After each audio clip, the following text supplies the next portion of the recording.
skills. We had talent. It's Miller time.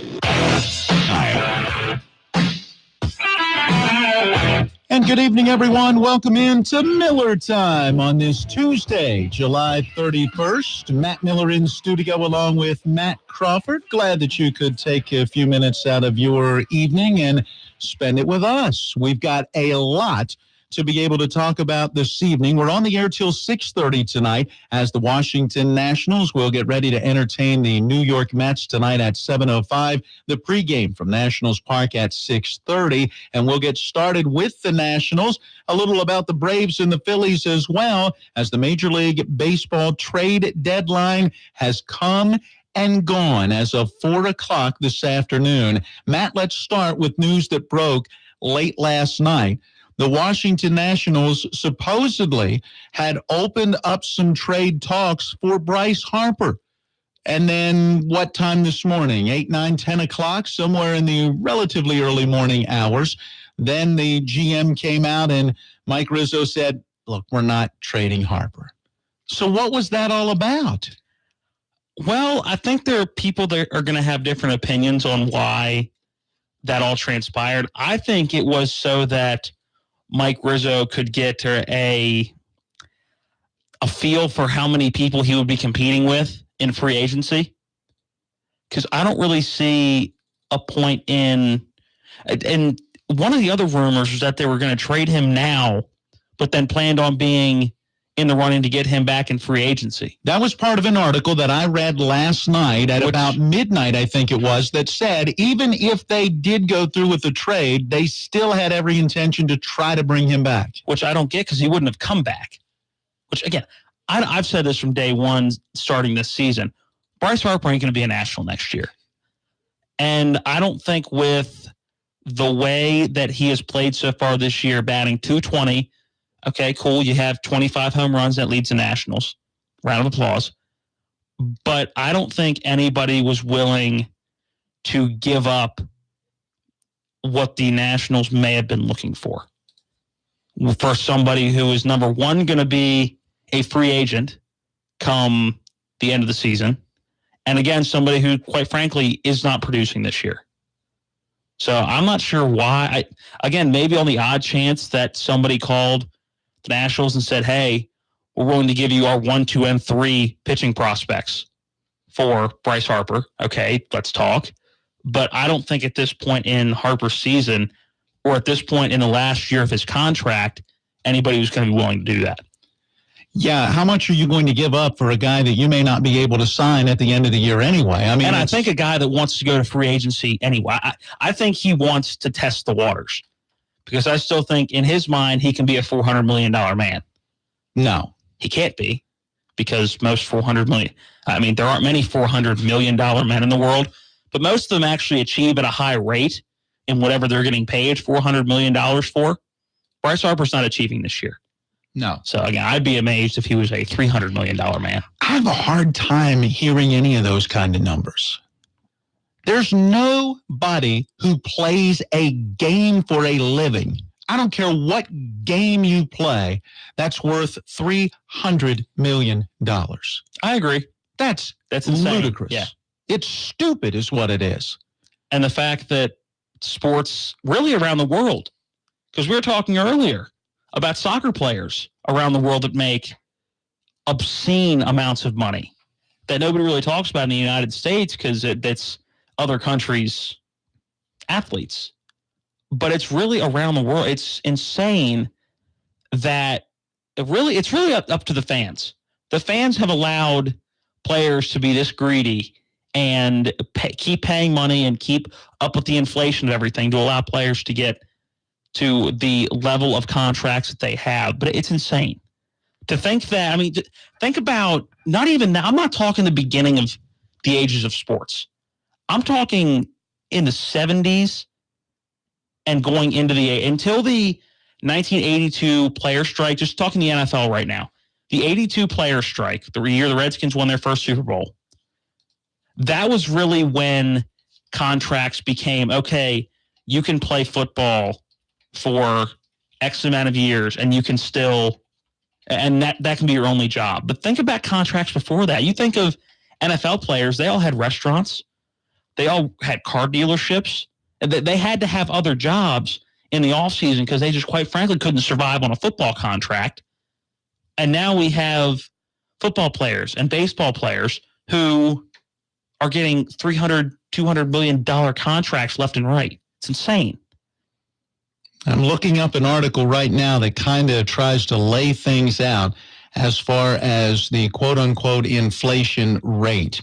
And this is involving the Washington Nationals and the $210 million contract for Max Scherzer. It was written by Neil Irwin in what's called, or on a website that is called, it's through the New York Times, but the actual title is The Upshot. And then the title of the article, the $210 million baseball contract that explains how inflation works. The contract reportedly pays Scherzer $15 million per year for each of the next 14 years. That time horizon stretches far beyond the 30-year-old Scherzer's likely playing days. Indeed, it calls for him to pitch only for the next 7 years.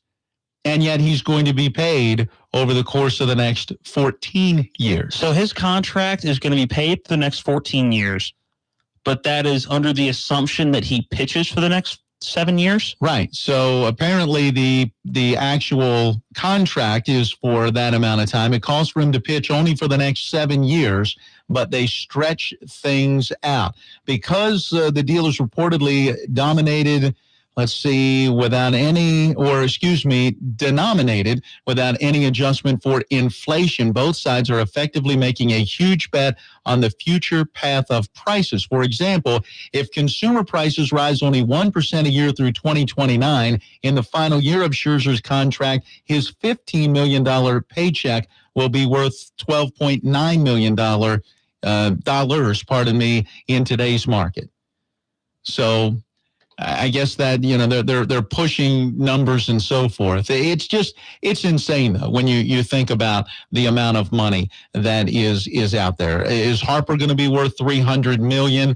I don't know. And maybe somebody like the Yankees or even your Cubs are a little more of a high spender right now. The Dodgers have certainly spent a lot of money in recent years. So will one of them go after Harper? Will he be back in D.C.? I don't know. But what this conversation does lead us to is that while the Washington Nationals at least let it out last night that Harper could be available, and then this morning went, look, he's not being traded. The real question was, what is this team going to do? I shared with you an article yesterday during Miller time.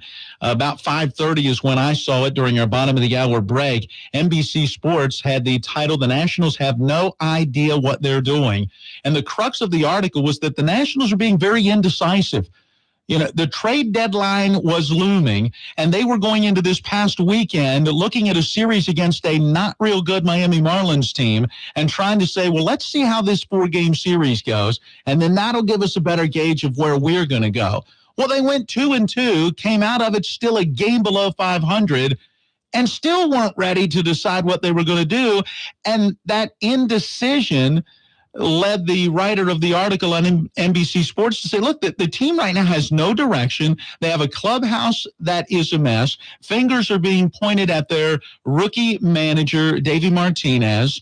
And what's going to happen to this team? Well, we can tell you what happened. The trade deadline just came and went, and the Nationals added nothing, lost a piece out of the bullpen, and watched the teams that they are chasing, Philadelphia and Atlanta, not only add people, but add prominent people. Which led, at about 4 o'clock, you and I talked and said, okay, the Nationals have done nothing but give away a piece of their bullpen. And to me, you can look at this one of two ways, or at least I'm looking at it as a possibility of one of two ways. You can look at it as, okay, the Nationals think that they're about done this year and are just kind of thrown in the towel already, which they shouldn't, but hold on. That they're thrown in the towel, or they look at it as, which is what I think is more likely, because one of the other quotes from this morning with Mike Rizzo was that he likes the team he has. So maybe I believe in this team. Yeah, I believe in this team. So maybe he is truly looking at what we've been talking about all year and looking at the roster going, this roster has talent. I'm not sure I want to just give away talent here just because the team's in a slump or has been in a slump all year. Do I think he should have dealt some pieces considering how many guys, a Gio Gonzalez, a Daniel Murphy, are going into free agency, a Bryce Harper? Yes, I do believe he should have tried to wheel and deal and make some moves, but maybe in his mind, he is thinking, I still think there is talent on this roster, and I don't want to go see them succeed on another team when they get hot down the stretch. I read another quick clip, and I don't recall who the person was. It was a tweet that had come out from a sports writer, a baseball insider, and his take was this, and he said he had this from sources, that the Nationals felt that they had some players that they could get through the waiver wire in August. So the idea being they feel like, Rizzo feels like, I believe in this team. He's not ready to give up. And so he's going to give them a little bit more time here in the early part of August. And if this team doesn't turn it around quickly enough, then you may still see the Nationals getting rid of some players who are in the final year of their contracts to see if they can get something in return. But again, those players now have to pass through the waiver wire, and, the Nationals may not get exactly what they want. So again, it's either an interesting direction, an interesting decision, or an indecision. Either way, I don't know that it's helping the Nationals, especially when you consider what teams around them have done. Look, let's keep talking about this. We've got a high school football interview as we caught up with Chad Williams. We'll do that after the bottom of the hour. Let's keep talking about the trades and things that happened today on this final day to make those trades. That was 4 o'clock, the deadline this afternoon. We'll talk a little about Philly and Atlanta, how they got better, and we'll tell you about the Nationals player that has been shipped off to one of our broadcast members' beloved Chicago Cubs. Who could that be? Oh, wait, Matt Crawford. We'll talk about it next as we continue on Miller Time.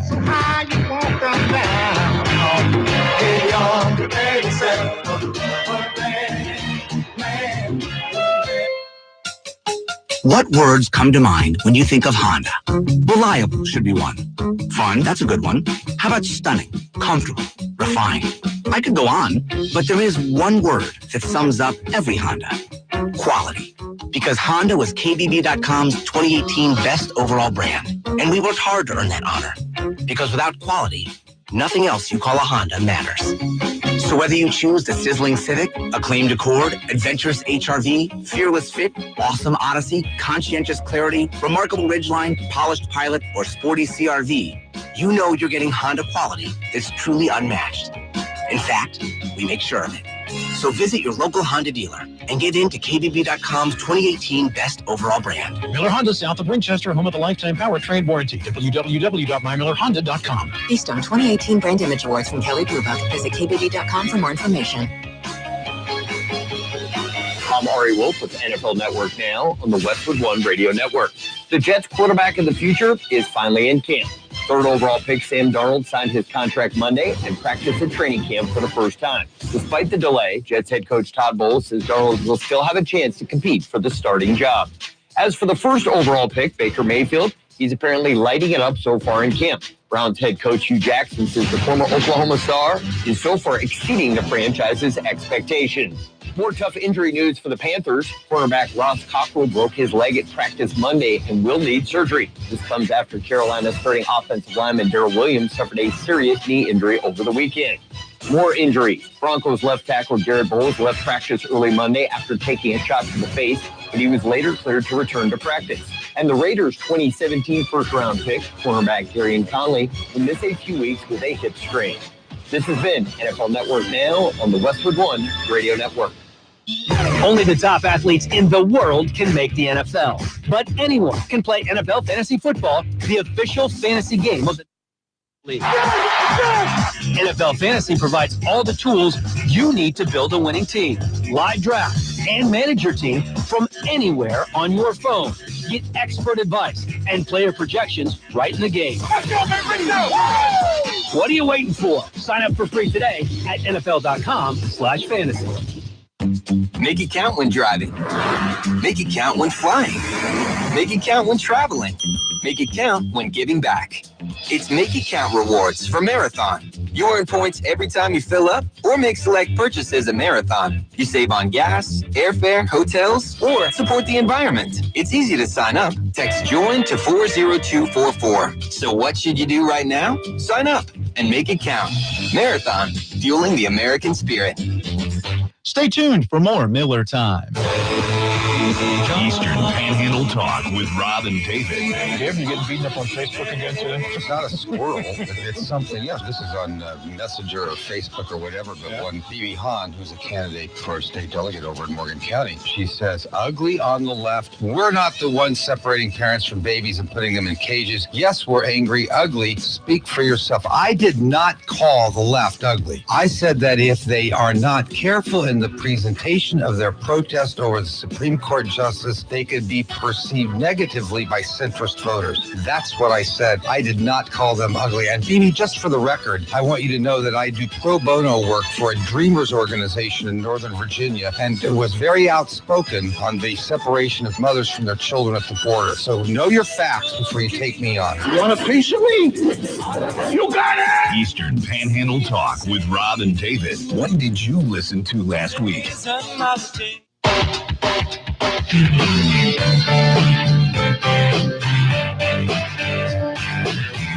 We welcome you back into Miller Time on this Tuesday, July 31st, along with Matt Crawford. I'm Matt Miller.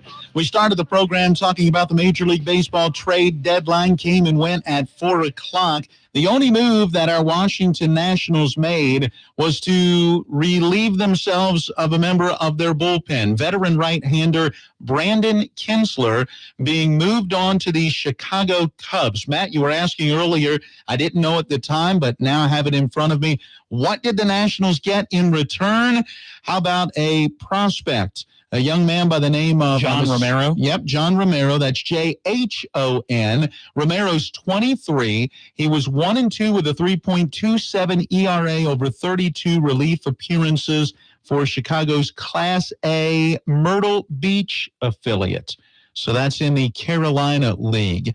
And so he comes to the Nationals organization while the 31-year-old Brandon Kintzler makes his way to the Chicago Cubs. So the Nationals basically didn't get any better. I don't know that they're any worse. I mean, Kintzler is a nice piece to the bullpen, but they've got other guys out there that should be able to get that job done.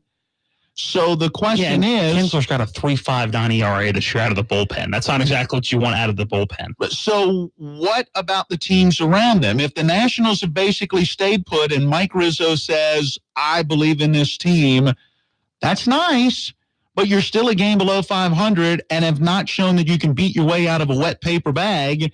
And what about the teams ahead of them? The Philadelphia Phillies today. Big signing for the Phillies. And one that I heard was for the last month, yep. And that's Wilson Ramos, the former Nationals catcher who went to Tampa Bay, was, I thought, still being courted in some way by the Nationals. We know what happened over the weekend when, is it JT Realmuto? I never get his first two initials right, but I think that's it. JT Realmuto, the catcher for Miami, hit a game-winning walk-off base hit against the Nationals, and Bryce Harper commented wouldn't happen if he was on our team. Taking a little jab at the front office for not pulling the trigger on that deal, which I read later. You know, Rizzo, as the GM, said, look, they wanted too much. We weren't willing to give that away. I don't know if that was the same case for Wilson Ramos, but I had heard on Nationals broadcast, Charlie Slows and Dave Jagler talking about the possibility of Ramos coming back to the Nationals. So they didn't make the move, but Philadelphia did. And now the Phillies get another nice offensive piece along with a very good catcher. And you know what they got him for? I'm looking at that right now. The Philadelphia Phillies got Wilson Ramos. And you're thinking, okay, maybe the Nationals had thrown in an offer, and maybe the Phillies, with the position they're in right now, were able to give up a little bit more since they're really in contention right now and a game and a half up in the East, a game up in the East. They gave up a player to be named later or cash consideration. That's not exactly a blockbuster trade for Wilson Ramos. Right. You're telling me the Nationals couldn't have thrown 2 or 3 prospects from Hagerstown or any one of their minor league systems, or thrown one of the members of the bullpen? Or one of the current catchers. Yeah. Keyboom or even Wieters, where he's at in his career. I'm not sure you want to give up Keyboom. So Keyboom's a young enough guy. I'm not sure you want to give up Keyboom quite yet. All right. That's just my thoughts. No, that's fine. But the fact that Wilson Ramos for the last month, there's been rumors that, there's rumors that he's going to be back in D.C., and the team who leads the East right now and who the Nationals are chasing, not very impressively chasing, but chasing, got him for a player to be named. So that's some single A, the 35th prospect in single A, or just straight cash. The Rays gave Wilson Ramos away. They gave him away. Where were they? And I find it hard to believe that if you're Rizzo, that you're not looking at the catcher as a position that needs upgraded. I get you can look at a lot of other positions in the Nationals team and go, everybody's just underachieving. Well, I've seen them. We've all seen them in their prime and know what they can do from the last couple years. But catcher's one of those positions that really has been a talking point about they need to upgrade. And the fact that Tampa Bay virtually gave Wilson Ramos away leads me to believe that they had no interest of ever getting Wilson Ramos. So the Phillies add Ramos. They also add from the Blue Jays left-handed reliever Aaron Loop. So they've gotten a little better in the bullpen, an upgrade at catcher, and they're already 6 games ahead of our Washington Nationals. Our Nationals did what? Nothing except get rid of Brandon Kinsler. Now, I know. What did the Bravos do? Oh yeah, the team that's between Philadelphia and the Nationals. They picked up a very above-average relief pitcher in Darren O'Day from the Orioles, former Texas Ranger. Go Darren. And they picked up Kevin Gausman, who is a above-average starter. So add 2 solid pitchers to your starting rotation and your bullpen. And Darren O'Day's hard to hit because he's a sidearm submarine guy.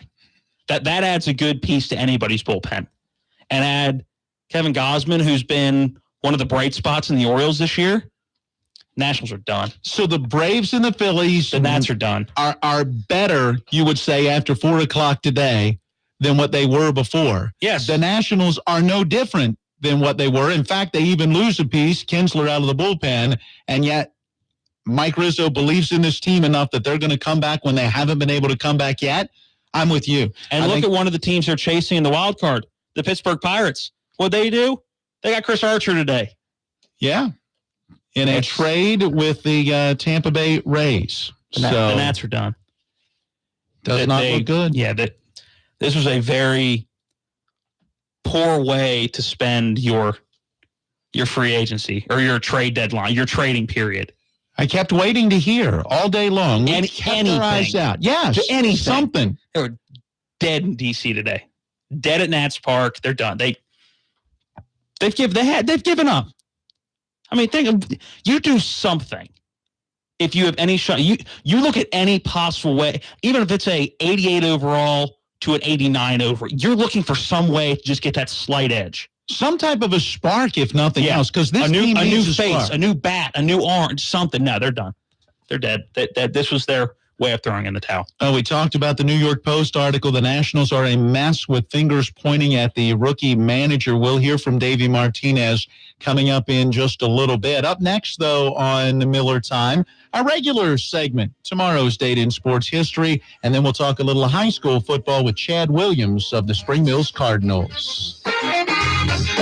CBS News update. The social media giant Facebook says it shut down dozens of fake pages and accounts in what appears to be a coordinated effort to cause political discord. Chief Operating Officer Sheryl Sandberg. It's clear that whoever set up these accounts went to much greater lengths to obscure their true identities than the Russian-based Internet Research Agency, IRA, did in the run-up to the 2016 U.S. presidential election. Political analyst Leonard Steinhorn. If Facebook is able to more aggressively stop this Russian interference, this Russian corruption of our democracy, then it is living up to what it said it would do when Mark Zuckerberg testified before Congress. Virginia Democratic Senator Mark Warner is a ranking member on the Senate Intelligence Committee. These are absolute attacks on our democracy. And I don't like the word meddling. That underestimates the level of discord, the level of disruption. CBS News Update, I'm Matt Piper. Now, with your local forecast, weatherman Bob Kukin. Showers gradually fizzling out through the evening time. We'll be left with clouds and a stray possible shower through the overnight. Low temperature back to about 70 degrees. For tomorrow, kind of the same as the last couple of days, mostly cloudy. A few scattered morning showers possible, but more numerous rain and storms in the afternoon, and maybe some heavy rain at times. The high 83. I'm Bob Kukin, Talk Radio WRNR. L.A. Roberts is Berkeley County's oldest jeweler, where every season is new and exciting. In fact, new is old school to us, and though it's nothing new, our old traditions like exceptional service, quality, and value maintain L.A. Roberts Jewelers as the old master among so many new kids on the block. Whether you're a newcomer or part of the old guard, entrust all your fine jewelry needs to L.A. Roberts, Old World Jewelers for a new age, in historic downtown Martinsburg. Don't miss your chance to hang out with WVU Mountaineer play-by-play announcer Tony Caridi at the 9th Annual Inside the Huddle event, Friday, August 17th from 5:30 to 9:30 p.m. at the riverfront properties of Terry Hesh and Rick Pill at 911 Hoffman Road, Martinsburg, West Virginia. Tickets are just $40 a piece with a wide variety of sponsorship packages. For more information, call 304-263-1832. Don't miss the 9th Annual Inside the Huddle with Tony Caridi, Friday, August 17th. Your NBC Sports Radio update starts now. No deal for Bryce Harper. He remains in Washington. Today was the trade deadline in Major League Baseball. Brian Dozier heads to the Dodgers. Jonathan Scope, he goes from Baltimore to Milwaukee. Leonis Martin goes to the Indians. Brad Ziegler, Diamondbacks. Wilson Ramos, Phillies. Cameron Maybin to Seattle. Some big news in the NBA as the NBA and WNBA signed with MGM as their official gaming partner. Deal reportedly for 3 years and about $25 million. In total, baseball, by the way, 15 games on the diamond. Your headliner probably at 10:10 Eastern. Astros at the Mariners. Charlie Morton, Mike Leake. But the big story there is Houston is on a 5-game losing streak. I'm Keith Irizarry. It's NBC Sports Radio and the NBC Sports Radio mobile app. I'm Joe Ferretti of Ferretti Law Office. The most common question I hear from people injured in an automobile wreck or because someone else was at fault is, can their insurance company do that? If you call Ferretti Law Office at 264-8505, I will answer that question and other questions you have for free. Get educated and get ready to fight back. Call 264-8505 to protect your rights and get the compensation you deserve. Put my 31 years of personal injury and trial experience to work for you. At Ferretti Law Office, we're here to help. Possibilities are all around us. We see potential in unexpected places. And when we share our knowledge, vision, and connections, we turn great ideas into action in communities all around the world. Together, we can make real change happen. We're Rotary. We are people of action. Get involved at Rotary.org.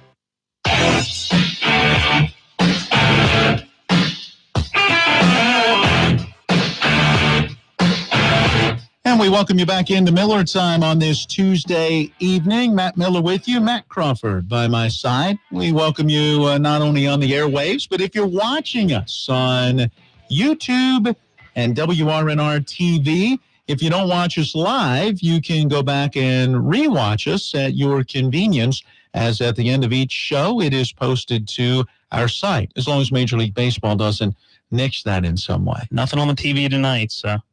No. The Orioles. That was the stupidest. That was the stupidest thing I've ever seen in my entire life. That was the Orioles and the Yankees that afternoon. It was the bottom half of the Orioles-Yankees game. You couldn't even see what was going on in the game. No, but the TV is off over your shoulders so that we have no issues. Yeah. All right, you know what it's time for, don't you? I think it's time to look ahead in sports. Let's do it. It's time for tomorrow's date in sports history, a chance for us to take a look at some fun activities that happened on August 1st. So tomorrow, you can impress your friends or begin at least a couple of good conversations. We're going in the Wayback Machine. August 1st, 1906, the Brooklyn Superbas. I guess that's how you say that. S-U-P-E-R-B-A-S, Superbas. That's how I pronounce it. Yep, they were a major league team. Their pitcher, Harry McIntyre, throws a no-hitter against Pittsburgh for 10 2/3 innings. Then loses the no-hitter, and then loses the game in the 13th inning, 1-0 on an unearned run. So it would have been a low-scoring no-hitter, I might add. Just saying. Apparently had the Nationals offense working that day, 1-0. And how about this one? This is my kind of baseball. That's why I bring both of these up. 1918, Pittsburgh and Boston, the Braves, that is, in Boston, play a Major League record 20 innings of scoreless baseball. The Pirates eventually win 2-0 in 21 innings. Nothing for 20 innings. That is a ball game. That's either some darn good pitching and defense or some really bad offense. 1928, Babe Ruth hits home run number 42 in the Yankees' 12-1 win against the St. Louis Browns. Takes him 4 weeks ahead of his 1927 pace. So a month ahead. See what beer and hot dogs does for you, kids? There were no steroids back in that era. Makes you hit home runs. There you go. All right, let's keep moving forward. Let's go to 1957. Gil Hodges hits his 13th Major League career grand slam, a National League record. Would also be the last ever by a Brooklyn Dodgers player. Continuing forward to 1963, Arthur Ashe becomes the first African-American tennis player to be named to the U.S. Davis Cup team. He was good. He was fun to watch. All right, we got to go to 1964. All for the name, baby. Dan Big Daddy Garlitz becomes the first drag racer to run the quarter mile at over 200 miles an hour. I mean, you think about 1964, the NASCAR racers were only going 120. 200's fast. Yeah, 200's fast, and think about how fast that was in 1964. Yeah, it was, by the way, the official 201.34 miles per hour. He did it at the Island Dragway in New Jersey. Let's stay with some race car, or NASCAR in this case. 1971. You want to know the difference between what people made in the 70s and what athletes make now? Richard Petty wins the Dixie 500 in Atlanta, Georgia, and becomes the first NASCAR driver to win $1 million in career earnings. Career. They get that for finishing fifth in a race nowadays. Fifth or sixth of the Daytona 500 last year, or this year, was, I think, close to $1 million. Wow. 1976, Seattle, the Seahawks, that is, take the field for the first time in a preseason game against the San Francisco 49ers at the newly constructed King Dome in Seattle. Welcome, the Seattle Seahawks. No Legion of Boom back then. In fact, it was more like a Legion of Doom. It took them a while. There's no Legion of Boom now anymore. Yeah, that's true. All right, one more. We go to August 1st, 1993. 14-time MLB All-Star Reggie Jackson is inducted into the Baseball Hall of Fame in Cooperstown, New York. Speaking of, the Hall of Fame inductions for Major League Baseball were held over the weekend. We never really got a chance to talk about that yesterday. Pretty good class. It was a very good class with Trevor Hoffman, Chipper Jones, Jim Thome, and Mad Vlad Guerrero. I loved watching him play. He was funny towards the end of his career, though. He was you talk about fast guys that can turn singles into doubles. Towards the end of his career, he was turning doubles into singles because he just had no knees left. I remember watching him when he was an Angel. Yes. At the end of his career, because there was a playoff game at Yankee Stadium, and I mean, he absolutely crushed one to left center at Yankee Stadium. and he barely got around first by the time it got back into the. I mean, just watching him and just watching how much his knees had deteriorated from all that time roaming the outfield. Yeah, and a strong arm. Oh, could throw you out from anywhere. Very, very good. Very good class. I always got a soft spot for Chipper Jones in my heart. Oh, yeah. Yeah, well, you can't not like Chipper. No, and yet he was still a part of when TV hadn't quite gotten where it is now, so you still had that TBS and the Braves network, and a lot of people saw Braves baseball before they saw a lot of other baseball with the networks now the way that they are. And so, Chipper Jones easily became a household name, not only because people got to see him, but because he was that good a player. Yeah. Yeah, definitely fun to watch. All right, let's turn our attention to some high school football. We'll come back to baseball a little bit later on. We still got to hear from Davey Martinez. I thought you were going to surprise me. What are we talking about with high school baseball? Nah, no surprise. It's just a slip of the tongue. But let's do talk football as training camps underway for high school fall sports around the Eastern Panhandle and the Mountain State. And there will be a new man at the helm. Derek Munson stepping down at Spring Mills at the end of last season. And it took a little bit of time, but the decision finally made. Chad Williams would become the head coach, making the move from single A East Hardy to triple A Spring Mills. There's another coach here in the Panhandle that made that move a few years back. I think it was David Walker at Martinsburg. Yeah, that's right. If my memory serves me correct. Yeah, 1997 that move took place. So a couple years. Yeah, and I think it worked out. 6 state championships later. Spring Mills is hoping it works out as well, adding Chad Williams. And all indications are it will work out. You look at his, 11 years at East Hardy before making this move and really doing some magical things there. Yeah. So, but again, it's a jump from single A to triple A. And especially here in the Eastern Panhandle, and when you've got a team like Martinsburg, you've got a tradition like Musselman. You see Hedgesville already in that rebuilding mode as they've been in the playoffs now a couple years and hosted a playoff game last year. So it's going to be an uphill climb for Spring Mills and Coach Chad Williams. As we caught up with him literally just about an hour ago, we asked him how things were going making this transition. Yeah, really enjoyed ourselves out there. I think, we don't have a ton of numbers right now, but we got a good group of kids. They're excited. I'm excited. We're just kind of going about the process of changing, a little bit of everything that they've done. And, and they're buying into that, which is always a good thing. Yeah, take us into the process as you come from East Hardy to Spring Mills. What has this transition been like? It's been crazy. From thinking back the night, I thought I was going to get hired for the job, and then that didn't happen. And, I had to wait a couple weeks on the next board meeting. Then you got the teacher strike coming about. So, then I'm hired and still can't go into the building for a couple weeks.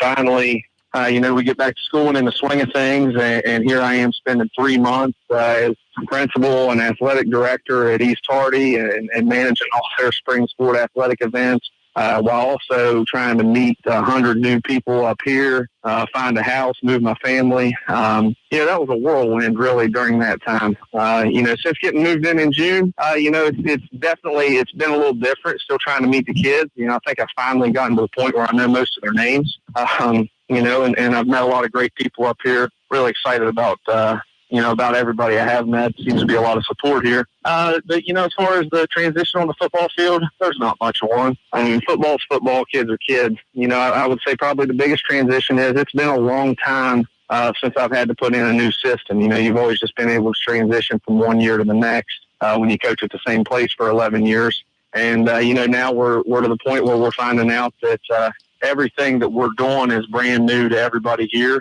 And, we've got a lot of people buying in and willing to learn, but, that's definitely a new challenge and something I haven't dealt with in a long time. Do you find that with a school that's as new as Spring Mills, kind of putting your own twist on the football program is a little easier because there's not that long history?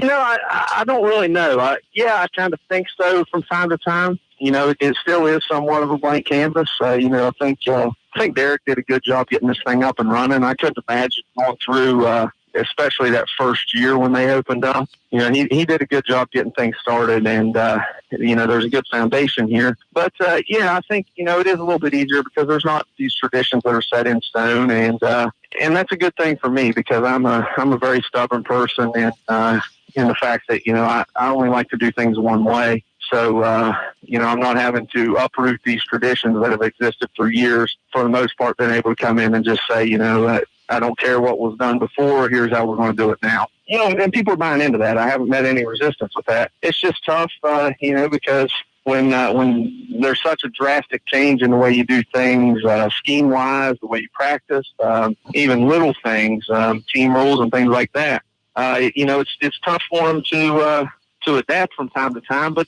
they're very willing to do so, and it's just going to be a process, I think, really, especially for this first year. I know only 2 practices into a new program for you, but who are some players in your squad this year that you're expecting to make a big impact?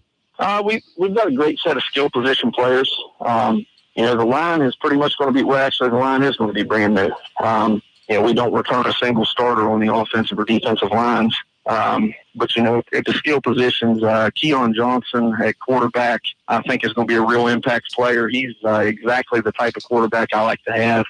Very mobile, throws the ball very well. Not very big, but, you know, you just hope you can keep him clean and keep the hits off of him. You know, and then we've got a good veteran group of skill players around him. Keon's a sophomore, but then, you know, I think the rest of the skill positions offensively, we're starting seniors everywhere. Caleb Tenney at running back, and then at the receivers, Rohan Parchment, Christian Henderson, Mason Williams, and Evan Hurt. And then with another sophomore in Chase Henson, who will mix in there a little bit. You know, and defensively, it's going to be a lot of those same names, you know, those same guys I just named. You know, on the line, we're still kind of going through some position battles right now. You know, one lineman in particular that I've been very impressed with has been Jake Morton, who was a skill position player for his whole career. He's a senior. I made the move, moved him down to the line, and he's been very impressive down there so far. You know, we're just hoping that we can continue to piece things together down there with the linemen that they had coming back, as well as, you know, 3 or 4 guys that we've moved that have been running backs in the past that are now going to be linemen. Coach, just one final question, and that is, what does your scrimmage schedule look like as you continue to work your way through camp? Next weekend, we're going to go up to Wheeling Park, scrimmage Saturday evening up at Wheeling Park. And then the following week, we've got Kaiser coming here. Coach, thank you again for your time. We look forward to talking again as you go through camp. All right, you're welcome. Good to talk to you. There you go. Spring Mills first-year head coach Chad Williams takes over a program that in 5 years has really come a long, long way, getting to the playoffs each of the last 3 years. And last year went on the road and really gave University all they wanted in that first half, and things kind of got away from them in that third quarter, and ultimately they dropped that game. And, yeah, I mean, you meant it, only 5 years. That's huge to have a program that in this area where it's a rich football environment in this area, to have a team that's only been around for 5 years to make the strides they did, and then to add a coach who's had success, not taking anything away from what Coach Munson did at all, but to add a coach that had success that he had at the single A level at East Hardy and add that to a program that has been on the rise like that. I think that Spring Mills is definitely trending in the right direction. Well, as Coach Williams said, he's not sure he would have wanted to do what Derek Munson did. It's hard to start a program. Yes. So Derek Munson did that job to start the program, get it going in the right direction, get them into the playoffs 3 straight years in just their 5th year of existence, and felt that it was his time to step aside. As we talked with him, you know, wanted to spend a little more time with family and so forth, had a son that played through the program, now has graduated from the school. So it was time to step down, and now it seems like they've got the guy in place, Chad Williams, who can build on what's already been done there and take it hopefully to that next level. We will see as we continue to talk with Coach Williams and each of our area EPAC coaches throughout the course of the season. Let's see, we'll talk probably a little more baseball. Yeah, sure. When we continue on Miller Time.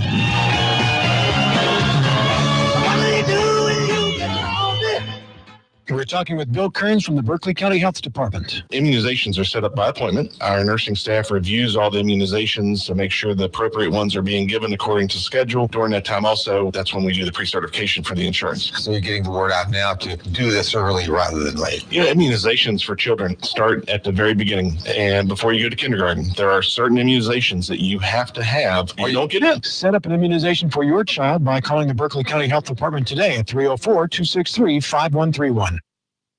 When it comes to protecting what matters most, it makes sense to choose an insurance agent that's a part of your community. Your local Allstate agent knows the ins and outs of both owning and protecting a home in your neighborhood. By choosing a local Allstate agent, you get an expert who knows the community and is committed to getting to know you, which means you'll get the protection that fits you and your life. Are you in good hands? Contact Martinsburg Allstate agent Gary Kelly today for a free quote at 263-4596. Subject to terms, conditions, and availability. Allstate Insurance Company, Northbrook, Illinois. Allstate Vehicle and Property Insurance Company.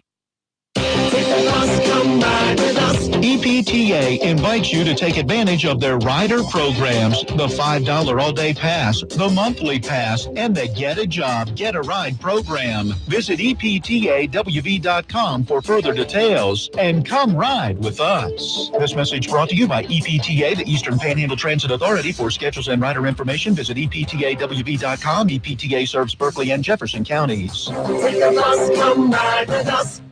The youth of Berkeley County invite you to the 71st Annual Youth Fair, Saturday, August the 4th through Sunday, August the 11th at Harry Shelley Park.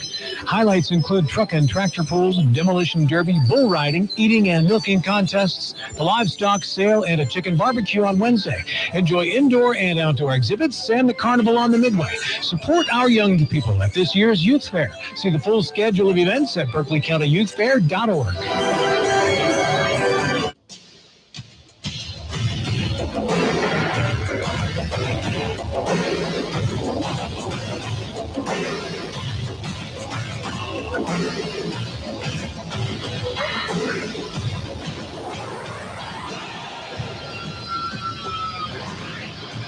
We welcome you back into Miller Time on this Tuesday evening, getting you ready for Washington Nationals baseball tonight as they will welcome the New York Mets to town. Game time at Nationals Park, 7:05. The pregame at 6:30. We'll break for news and weather at the top of the hour, but we'll take you right to 6:30 with this evening's Miller Time. Along with Matt Crawford, I'm Matt Miller. Let's go back to baseball.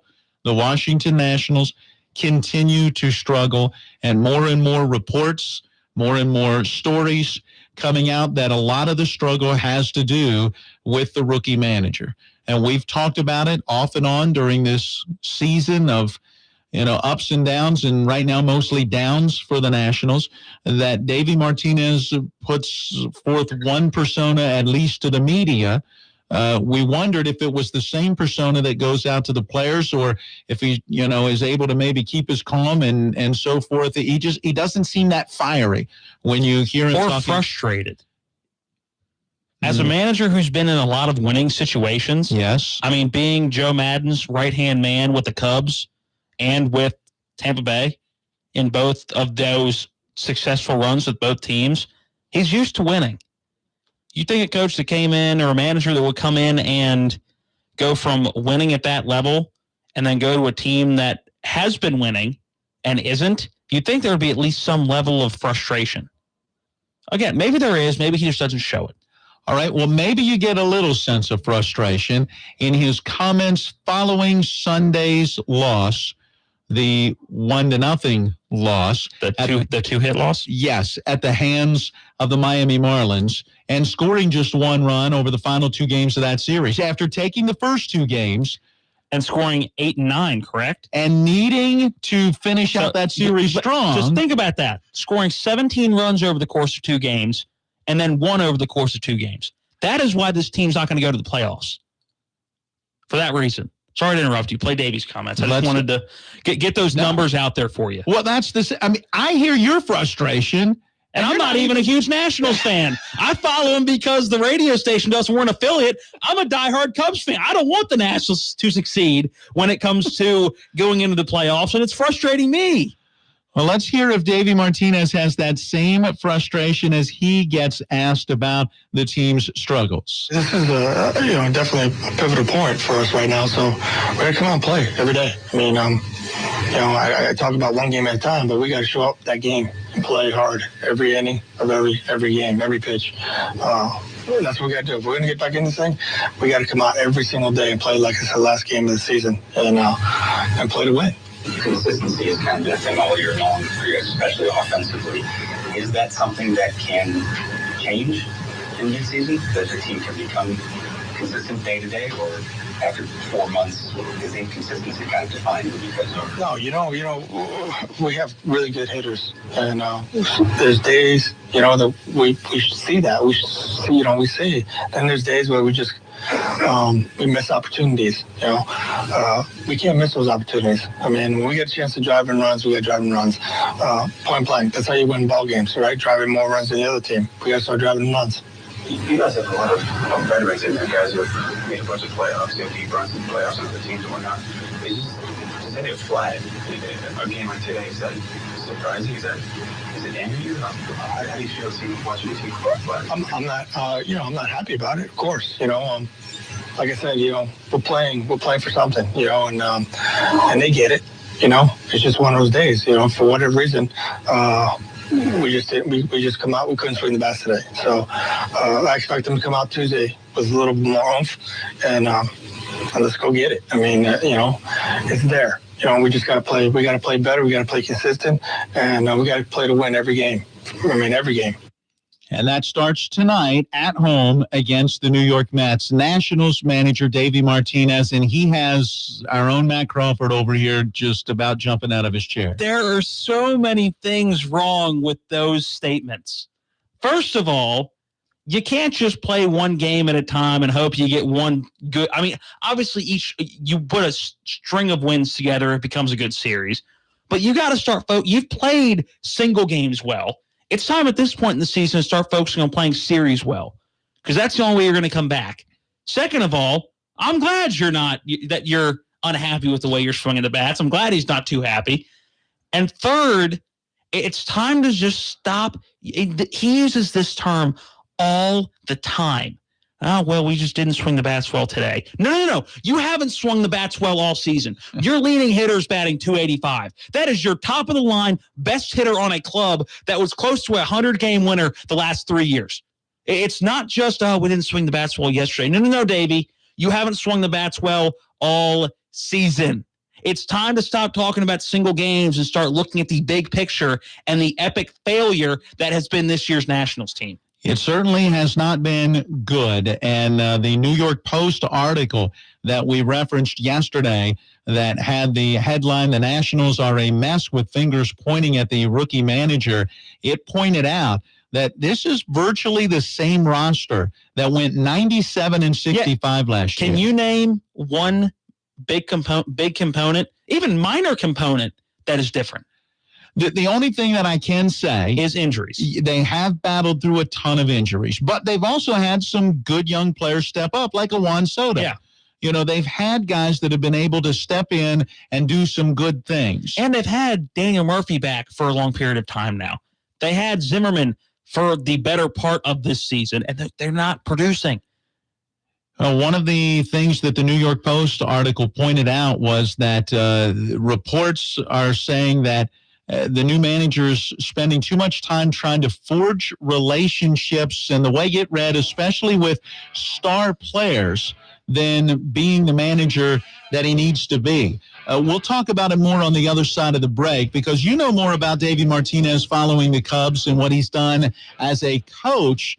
Maybe he's a better coach than manager, and we'll discuss that coming up with more Miller Time. We've got news and weather at the top of the hour. This is Talk Radio WRNR Martinsburg. Here's your local news from Talk Radio WRNR.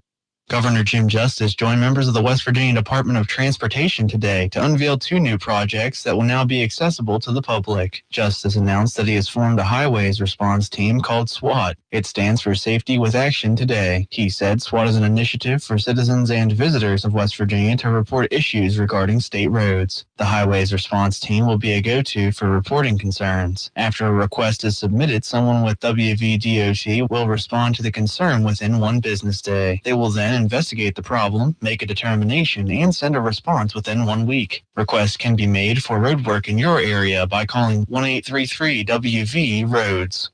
Of the West Virginia metro area surveyed for the AAA East Central fuel gauge, Martinsburg at $2.94, up 3 cents from last week, once again has the highest gasoline price in the state.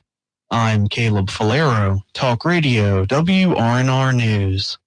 Now, with your local forecast, weatherman Bob Kukin. Temperatures through the early morning slow to drop through the 70s. We'll see a low right around 70 degrees at sunrise. Still an isolated shower possible, but it's dry for the most part through the morning. It's the afternoon where more numerous showers and thunderstorms pop up, and maybe some heavy rain and gusty winds with these. Our high temperature getting up to around 83. Same story for Thursday, too. I'm Bob Kukin, Talk Radio WRNR. Why Apple Valley Chevrolet Toyota in Martinsburg? Because we're a name you can trust. And you can trust that you'll always find a large selection of over 400 new Chevrolets and a wide selection of new Toyotas at unbeatable prices. How unbeatable? Well, we will not be beat on any deal on any new Chevrolet or Toyota. That's right. You will not find a lower price, guaranteed. From Chevy Cruzes, Malibus, Impalas, Equinox, Suburbans, Silverados, to Toyota Yaris, Corollas, Camrys, Avalons, and more. No one beats an Apple Valley Chevrolet Toyota deal. And remember to check your mailbox for this month's specials and great savings. Simply put, if you're in the market or will soon be in the market for a new or newer vehicle, check out all that Apple Valley Chevrolet Toyota has to offer. We're Apple Valley Chevrolet Toyota in Martinsburg, or online at applevalleychevy.com. That's applevalleychevy.com. Apple Valley Chevrolet Toyota, the name you can trust. Tradition. The passing of customs from generation to generation. For decades, Martinsburg football being heard on Talk Radio WRNR has been that tradition. August marks the 34th year that the Bulldogs will be on Talk Radio WRNR with the most in-depth coverage around. Matt Miller and Dick Holmes in the booth and Jason Colrick on the Bulldog sideline. Don't miss a second of the action on Friday nights and tune in to FM 106.5, AM 740, our website, or the WRNR Talk Radio app. Talk Radio WRNR, your local leader in talk, news, sports.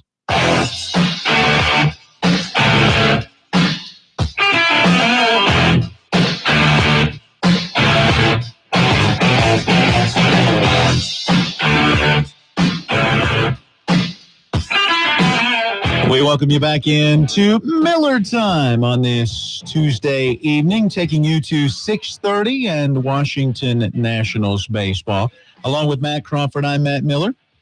We got Anthony Bracken, our crack research intern, who is joining us in studio as well. Caleb Falero over in the newsroom. And a reminder that coming up next week, Monday, Tuesday, Not even. Wednesday, it starts Thursday, Friday. Well, but for us, you can come and visit us, as Miller Time will be live from the Berkeley County Youth Fair. The WRNR exhibit booth will be on the inside of the commercial exhibit building. So as you come through the fairgrounds and you see the building, you will walk through the door and immediately look to your left. I believe we'll have our tent up, even though it's already inside. And you'll see the WRNR tents, the table under the tent, and Matt sitting there getting things together. Caleb Falero will be helping us out as well, as he'll be in studio during the show, but he'll be down at the fair, we understand, during other parts of the day as well, helping to get some things set up for us and or even a few interviews that we may be able to use on the air. So going to be a lot of fun. It will be. And we'll even give you an opportunity to get in for free to see us. We did. We got a handful of presents this morning, some one-day, one-person apiece, free passes to get into the fair. So if you were the first caller right now to 304-263-6586 or 304-263-6540, you can win 2 free passes to get into the Berkeley County Youth Fair for one day and one person apiece. Again, that's 304-263-6540 or 304-263-6586. Call in, be the first, and Caleb or one of us will answer, and you will win 2 free tickets to the Berkeley County Youth Fair. Likely it will be Caleb who will pick it up and get your name and address. We can probably do one of two things. We can potentially mail it to you, or more than likely, since it's so close, Come pick it up. And we're not that far from Harry D. Shelley Park. You may as well just go ahead and make your way here and pick them up and then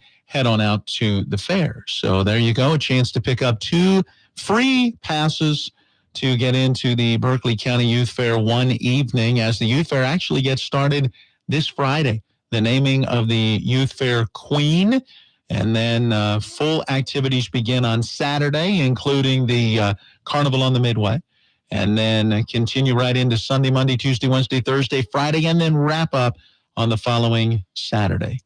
I'm excited. It'll be my first youth fair. I forgot about that. This will be. And you being from Southern Maryland, a bulldog, you spell it just like a Southerner would, D-A-W-G, as opposed to a D-O-G. I think this is going to be right up your alley. I've done the Jefferson County Fair. All right. So I've done a West Virginia Fair, but I've never done the Berkeley County Fair. So it'll be, I'm excited. I'm a bull riding fan. I'm a Demolition Derby fan. All right. So all the county fair, big stuff. I'm excited for it. Hey, we've talked a lot of baseball so far. Let's quickly jump into the minor leagues as the Hagerstown Suns managed to overcome 4 errors last night and get the win over Lexington, 6-5 the final. The Suns snapping a 3-game slide by picking up that victory. They will play game 2 of that series tonight at Municipal Stadium, and the weather is holding out. So it looks like they will have baseball. I wonder, I didn't get a chance to read the article today that Sean Mernon normally sends us. Sean hopefully will be on with you tomorrow evening. But I didn't get to read if there were some or at least one rain delay. But it was about 10:30, a little after 10:30 last night when I hopped on my phone and went to the Suns website and went to game day and actually saw the final out being recorded. So I can only imagine that they must have had some kind of a delay for that game to still be going that late into 10:30 last night. I think it's impressive they got the win after committing 4 errors. Yeah. The resiliency, I guess, something they've learned through what's been a tough season. I mean, this was a program, if you will, as an affiliate of the Washington Nationals in the South Atlantic League that's been a playoff team the last several years. Playoffs? Talking playoffs? I was for a moment. Not this year, because this is the Suns team that's dropped over 60 games already. So, and you were pointing out to me earlier as we talk more baseball, the Baltimore Orioles have a competitor now for the potential worst record in baseball by the end of the year. They do. It's the Kansas City Royals. Only a half game separates the Orioles and the Royals. The Orioles still have the worst record in the bigs, but the Royals just a half game better. Both have only 32 wins on the year. That makes you cringe. But the Orioles have 74 losses compared to the Kansas City Royals, 73 losses. But the Orioles have come on of late. They've put together 3 wins. Who's left? No one. Because Adam Jones. We really didn't talk about it earlier. We mentioned Gausman and O'Day, who are going to the Braves. But Jonathan Scope was traded by the deadline today to the Milwaukee Brewers. So, yeah, you start looking up and down the roster for the Baltimore Orioles and you're scratching your head going, who are some of these guys? Because all of the names and the faces that you might have thought or anticipated would be in that lineup are not there. And just looking at the overall standings in Major League Baseball, NL, AL combined, there's going to be 4 teams this year, most likely, unless San Diego can put together some sort of streak at the end of the season, but they've lost 6 straight. Streak. There will be 4 teams that will finish with under a 400 winning percentage. That means 100 losses. Yeah. Let me guess, my Texas Rangers are in that mix. No, you don't think so? No, they're at a 426 percentage right now. So there's under 60 games left, and they are at 62 losses. So they'd have to win or they'd have to lose an awful lot to get to that 100 loss mark. And they're only 18 games back in the wild card. There's still hope. There's still hope. Just kidding. There's no hope. The Nationals are 5.5 back in the wild card, and we say there's no hope. 5. I know they're 5.5. You're right. They're 5. Yeah, 5.5 back. Pittsburgh Pirates. Who would have thought Pittsburgh would be in contention. Again, they get Chris Archer today. Right. They're 3.5 games back in the wild card. The Diamondbacks were very active today. They're in the number 2 wild card spot.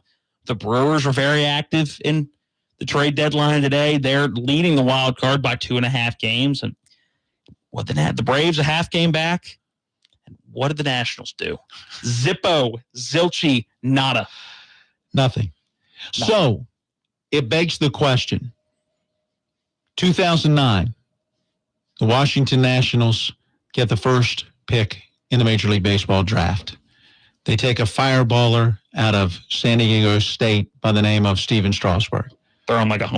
He was throwing like 106 in college, wasn't he? He was brilliant. It was extremely fast. His first game in a Nationals uniform against the Pittsburgh Pirates, who I admit were struggling at the time, but he struck out 14, and the legend of Strasburg was born. It's diminished a tad since then. I was going to say, he hasn't been able to consistently keep that level up, and partially due to injury. Yeah, he had Tommy John. What was it, the second year he was in the league? Right. Was it the second or was it the first? No. I think it was second or third? Yeah. Okay, because he got through the first full year. But still, a guy that had Tommy John, which kind of took some velocity away. Right. I mean, he's not throwing 100 miles an hour now. He's still a 95, 96 mile an hour fastball. But he was throwing mid-110s. Or mid-100s, I should not mid-110s. Right. He was throwing anywhere from 103 to 106 in college. Take Tommy John in there, and he drops 10 miles an hour on his fastball. There really isn't a whole lot special in Major League Baseball about a 96 mile an hour fastball. Not anymore. No, it's part of the game now. Okay, so Strasburg comes in. He's done well, clearly. I mean, he's a top-of-the-line pitcher in the major leagues. Then the next year, 2010, the Nationals again get the number 1 pick. I mean, that's unprecedented. And they get a phenom who can hit the cover off the baseball, at least for distance, not necessarily for average right now. Bryce Harper is his name. Harper does go on to win an MVP. And Strasburg and Harper a part of helping the Nationals get to where they are right now, where they have been a perennial contender in the NL East and a playoff-bound team. But they just haven't been able to parlay regular season success into postseason success. We already know that Bryce Harper will be a free agent at the end of the year. While he came out after the 4 o'clock trade deadline today and said he's glad that he's still a National, he's putting on that good face. He's also made some comments that make you believe he's a little frustrated with this organization and where they're at right now, frustrated with the season and how it's playing out, and seems to be the type that wants to test that free agent water and see just how warm it is and how much money might be available out there. The Nationals may very well lose Bryce Harper. And I would say I would lean probably more on, if you had the over-under, I would say the over is, the chance that they'll lose him is greater than the chance that they'll keep him. So was the run from 2009 and 10 up until this 2018 season a successful run or a not so successful run with those 2 number 1 picks and superstars on the Nationals roster? And you're asking whether it was successful for the Nationals as a team. Yes, right. Looking back in 50 years at the history of the Washington Nationals, will from 2009 till 2018 be considered a successful run? Yes. With the hype that was around it. It's still successful. It's successful, but it's successful, but it's still a failure. It's disappointing. I know how weird that's disappointing, not a failure, no, right? It's a failure. Why? Because you are judged by how many trophies you have in that case. Correct. Sure, the Cleveland Browns have had some good regular seasons. What does everybody still remember about them? Never won a Super Bowl.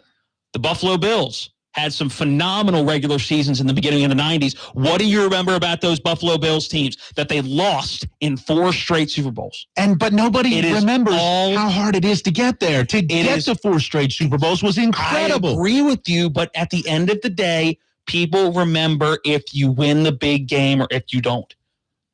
Why is Dan Marino not considered the greatest quarterback of all time? Well, he only got there once. But very young in his career. That's not what I asked. Why? And he didn't win it. Bingo. It's all about winning the big games. And quite frankly, the Nationals haven't won the semi-big games when it came to the playoffs. They haven't won a series in the playoffs. Yeah. They have no NL championship games that they can even say they were a part of. They haven't made it to a World Series, and they have not won a playoff series from 2009 to 2018. At the end of the day, you'll see some good records in there. You'll see some number one overall seeds. But at the end of the day, their 9-year, 10-year run from 2009 to 2018 will be considered a failure. Now, I still, not a failure. Clearly, I'll say disappointing. I'll say that. What'd you get out of it? It's disappointing that you haven't been able to take that next step. What did the Washington Nationals get out of this era? Well, certainly they've gotten a little bit bigger fan base, I would say. You've drawn the attention of some baseball fans that otherwise wouldn't be there. Look at the Baltimore Orioles. You told me earlier today, you got a buddy and his girlfriend or a couple of buddies getting together, going to an Orioles game. And where are they sitting? 4 rows from the dugout. 4 rows from the dugout. They're that close. They could spit and have it go on the field. They're that close. How much were those tickets? $22 a pop. $22. Why? Because they can't sell them right now. The Nationals aren't at that point. That's my point. Look, I understand. That's why I say disappointing, not failure, but disappointing. Yes. Should they have won playoff series? Yes. Should they have gone to the NLCS? Yes. Should they have played for a World Series? When you look up and down that roster and you look at the regular season successes, you say, yes, they should have. But I would take I'll take last year and win 93 games than 97 games. Okay, than well, what we're witnessing that's this a different year. question about what would you rather have, not make the playoffs or make the playoffs and lose. That's a completely different question. You're asking year in, year out, what would you rather have? No, but we're looking at a time span and saying, was it a success? And Yeah, but thinking no. individual year in and year out is a different question than when you're looking at a total era. If you need to rephrase your question. Okay. Your question needs to be, if you look at the year in and year out records, do you consider the season, each individual season throughout this from 2009 to 2018 successful, or do you consider the entire era successful, or two different questions? Well, but the era is still successful because each one builds on the other. What do they build on? Congratulations. They didn't build. Okay. They got to Because the they didn't same get any mark better. and couldn't. They were the Capitals. They got to the same mark until this year and couldn't get through that ceiling. They didn't build. They built a little bit, and once they reached a certain point, they stopped building. We went back and I was doing some research earlier. 2005, opening round at number 4 pick, Ryan Zimmerman. 2011, number 6 pick, Anthony Rendon. 2011, opening round, Brian Goodwin. We added already Steven Strasburg in 2009, Bryce Harper 2010. Some pretty good draft picks that have come up and done some pretty nice things for the Nationals. And yet it hasn't been enough to get them where they really want to go. And now here they are this year with a pretty good roster. Most of the same roster that won 97 games last year. And they're a game below 500. Going into a must-win tonight against the New York Mets. I'm anxious to see how they come out and play tonight after scoring just 1 run in 2 games on Saturday and Sunday at Miami. We'll turn our attention to the Washington Redskins, talk a little NFL next on Miller Time.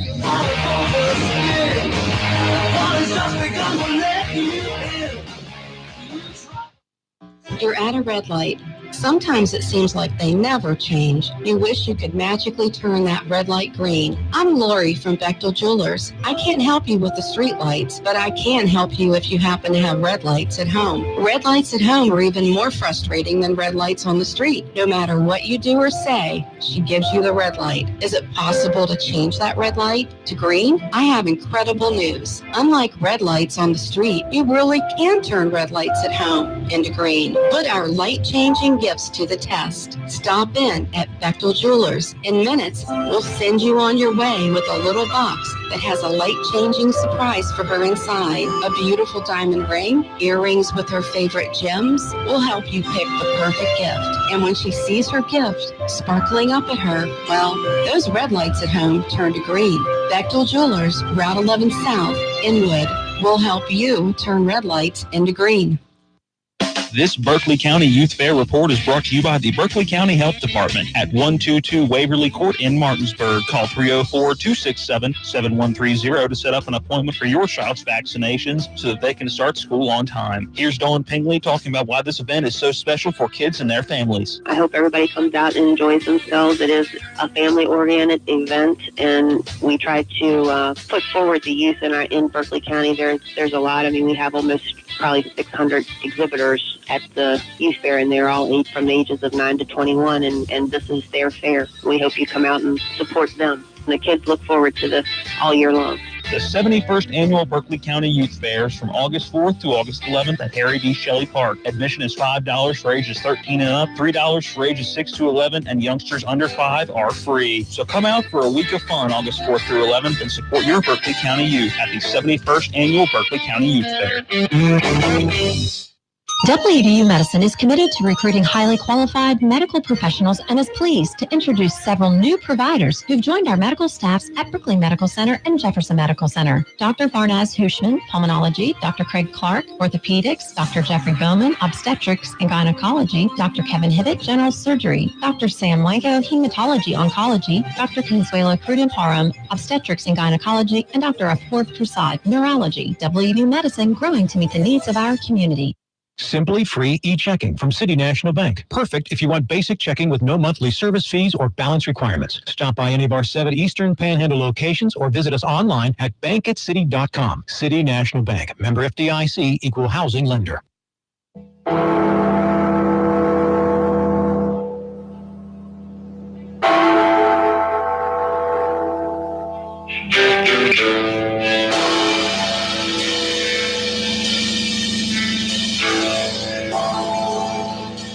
We welcome you back into Miller Time. Along with Matt Crawford, I'm Matt Miller. We are in studio until 6:30 when we take you to Washington Nationals baseball, entertaining the New York Mets.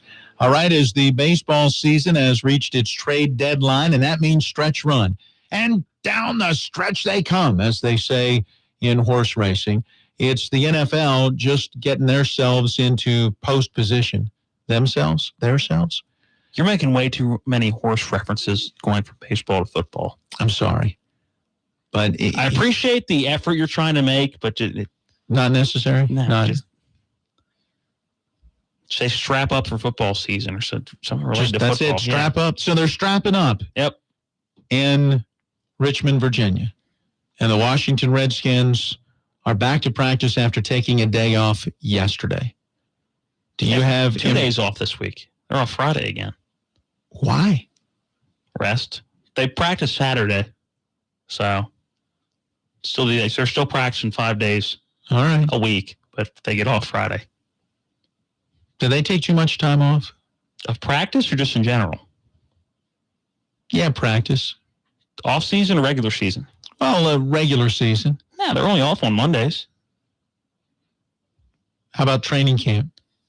No, because I think you're still easing in. Is it as hard as you think it probably was for players in the 70s, 80s, 90s? No, I think it's easier. Right. I think it's a lot easier. So we pay them more money and take it easy on them.